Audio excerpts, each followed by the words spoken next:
I've been completely clean for about 2 years now, and I owe it all to the last drug I ever took. It apparently goes by many names, and it's not easy to get your hands on it. The people who use it only give it to close friends or people who they mean to do harm. Nothing can prepare you for the experience, not even smack. Myself, I did dead arm when I was a senior in college. Finals were getting rough. I had a group of buddies that I took things with. Not exactly the type of friends your parents hope you'll make. None were students like me, just townies, all different ages from 17 to almost 60. None of us were alike in any way, except for the one thing we had in common: what we were putting in our bodies. We'd veg out, high as kites, escaping the world, escaping our problems. The more pressure I felt in my normal life, the more I turned to smack to help me through it. I would never even associate with these other folks before I started using, but they were slowly becoming my only friends. There was this one dude whose house we went to that we only knew as Moses. He had a 2-bedroom apartment, but somehow we fit almost 15 of us in there to chill at parties that he threw. I hardly ever spoke to Moses, but he took a liking to me for some reason. He'd share some of his extra potent shit with me, at times buy me pizza and beer, and generally just acted cool. He must have been 40-something, but never had a stick up his ass or anything. Very laid back. One day I hit up Moses after failing a final and asked him if he was having a get-together that night. He texted back, no, so I started making plans with other people. Like 10 minutes later, he texts me again, actually, yeah, but can you just come? Don't bring anyone else? Naturally, I head over to his place because I want to get fucked up, regardless of who else is there. I knocked on his apartment door and he let me in. The place was empty. Whoa, man, where is everyone? I asked. Moses looked at me seriously, a look I had hardly seen on his face before. Hey, my name, listen. You've been pretty chill and level-headed at my parties, and I want to offer you something. I'm going to this dude Ted's house tonight. He's got some of this new shit that he's super exclusive with. He's down for you to tag along, but you have to really keep it on the down low. You in? What is it that he's got, exactly? It's just, you'll see. But trust me, it's out of this world. You in? Bitch, you serious? You might as well have just described a Thanksgiving feast to a starving man. 10 minutes later, we had arrived at Ted's apartment complex. It was the dingiest shithole I had ever seen. Trash was lying around the front of the building. Broken glass was scattered about, and the place just had a certain stink to it. Although I wanted to leave, my itch to get high was stronger. We went up to the 3rd floor, where Ted's apartment was. Moses had a brief conversation with whoever opened the door before we were let in, assuring him I was cool. Ted's apartment was even more disgusting than the rest of the building. Almost no furniture, just dirty blankets and towels thrown on the floor, with like 10 people laying around on them, still as corpses. In the corner, someone was having sex with another person who looked barely conscious. All of them were moaning in such a bizarre way, almost like a death rattle from The Grudge, but a lot louder. It was freaking the fuck out of me, but I figured I wouldn't care about it at all soon enough. The doorman came to me and Moses. You guys ready? You know the deal. It's $150 for a hit. I've got it covered, Moses said, pulling out a small wad of cash. He gestured to me. It's this kid's first time doing dead arm. Get him first. He handed the cash over, and the doorman grunted in approval. He took a belt from off the only table in the place, and from its drawer he conjured a syringe. It looked to be full of a brown substance that looked to me like liquid dirt. He wrapped the belt tight around my arm. Moses made conversation as the doorman got the needle ready. Where's Ted at? He asked. The doorman replied, in his room. Don't fucking bug him. Fair enough. No Ben tonight? Nope. Remember what happened to his arm last week? He's too embarrassed to be seen like that, I guess. Shoulda just cut it off. No doubt, brother. The doorman approached me with the needle. I nodded at him, and he stuck it into one of the protruding veins in my arm. I watched the brown liquid leave the syringe and make its way into the bloodstream. As soon as the needle was out, I immediately and unwillingly dropped to the floor. My knees just stopped working. Everything stopped working. I couldn't move my head, arms, legs, even my mouth was hanging open. Completely numb, completely paralyzed. My head started ringing terribly. It was terrifying. I started to try and call out, but all I could do was moan, and I realized with a jolt that the noise I was making was not at all unlike the noises everyone else in this room was making.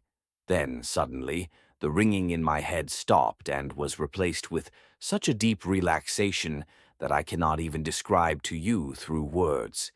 It was unlike anything I had ever felt, almost otherworldly carelessness. My paralysis suddenly did not matter. My finals did not matter. Nothing mattered. My muscles felt like they were being lightly tugged in every direction.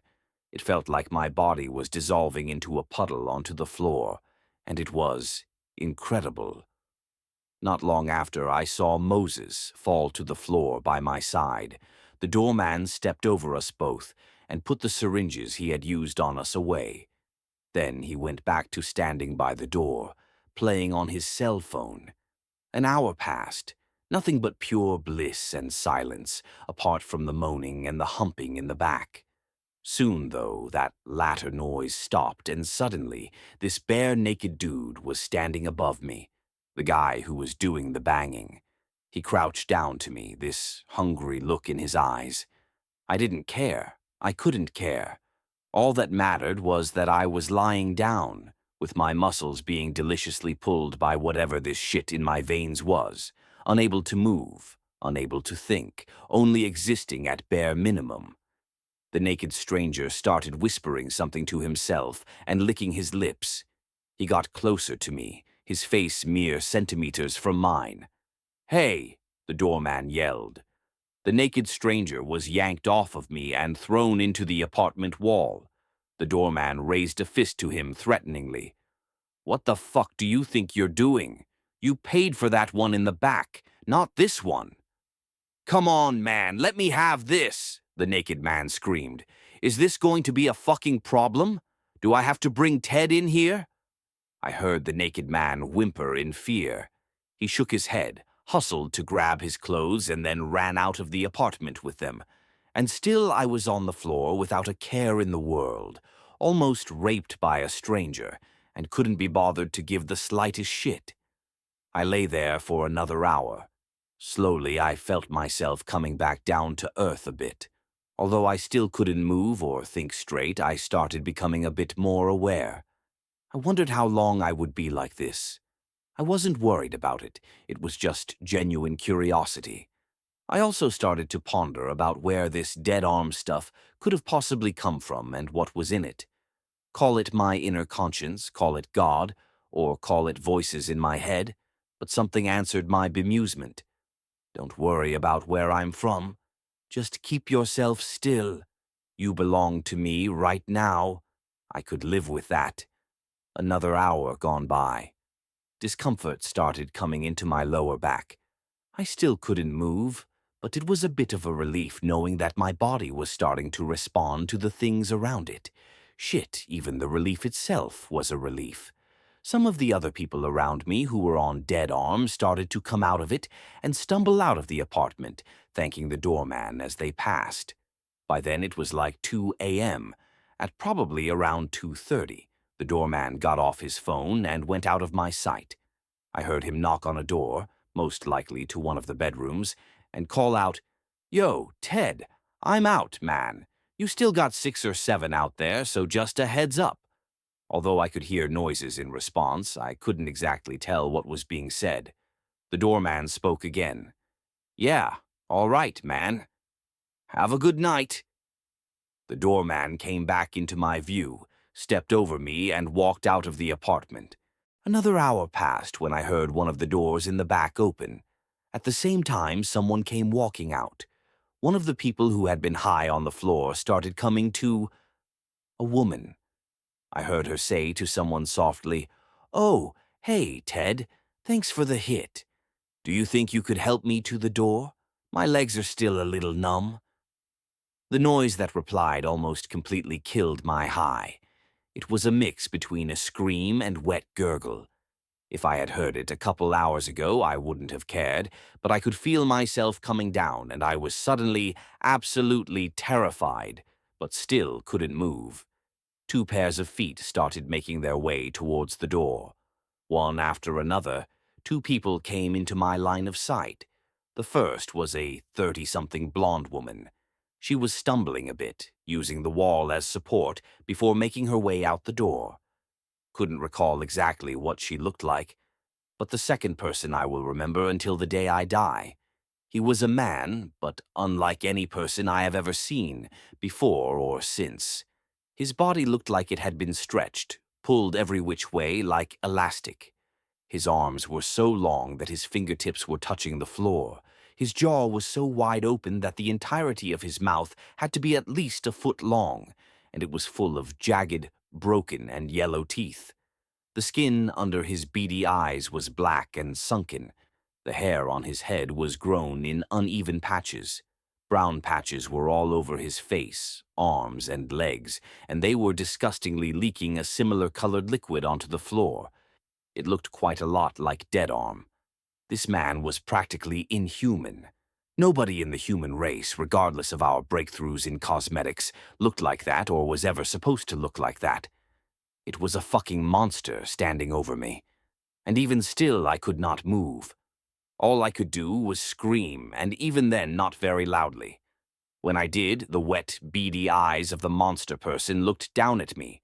The thing's head cocked slightly, and a look of confusion came over its face, as if it couldn't understand why the fuck I was screaming at the sight of it. It shook its head and walked out of my view, which terrified me more.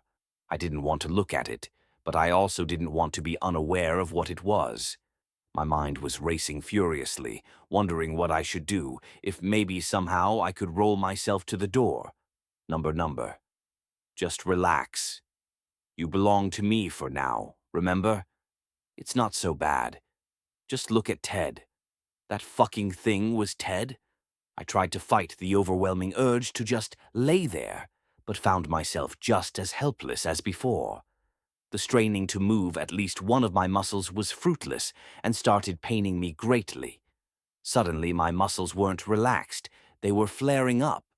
It hurt so badly I didn't even scream. I just passed out. When I woke up, I was myself again. And I immediately started screaming as the memory of what went down last night came rushing back to me. Moses, who looked like he had just woken up himself, was crouching next to me instantly. "Dude, get a hold of yourself," he yelled. "Relax." I told him everything that had happened, from the naked stranger to the voices I had heard after taking the dead arm and the oozing monster that had come out of the back room. Throughout my explanation, Moses's face fell. He said in a low voice, "You need to leave right now. Ted's insecure enough as it is, and you're not gonna help by calling him a fucking monster. Thankfully for you, he's asleep right now." What the fuck? Dude, he was stretched out. He didn't even look like a person. Side effect of the dead arm, man. Ted knows how to party. Are you fucking telling me that we could end up like that if we keep using that shit? Dude, don't you remember how good it felt? Are you telling me it's not worth it? By the time he finished his sentence, I was already out the door. I got out of the apartment complex and turned my head. From one of the windows on the third floor, I saw a glimpse of Ted, the monster person, staring down at me with those tiny eyes, the impossibly wide jaw still agape in a permanent state of relaxation. I screamed and sprinted away. I couldn't help it.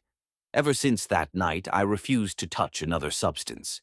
I never spoke with Moses or the old crew again, and I never even once walked near Ted's house. Not long after my night there, he was gone, and I never got the invite to come back, and part of me was glad. He's what I was afraid of the most, because I know someday I'm going to end up just like him. I'm off drugs now because nothing can compare to Dead Arm. Nothing at all. I'll find it again and will use it. This is one addiction that no amount of rehab can help. The relaxing helplessness, the stillness of the mind. Oh, and that soothing voice, too. I hear it even today, all the time, whispering to me, "You're still mine, and I know you'll come back."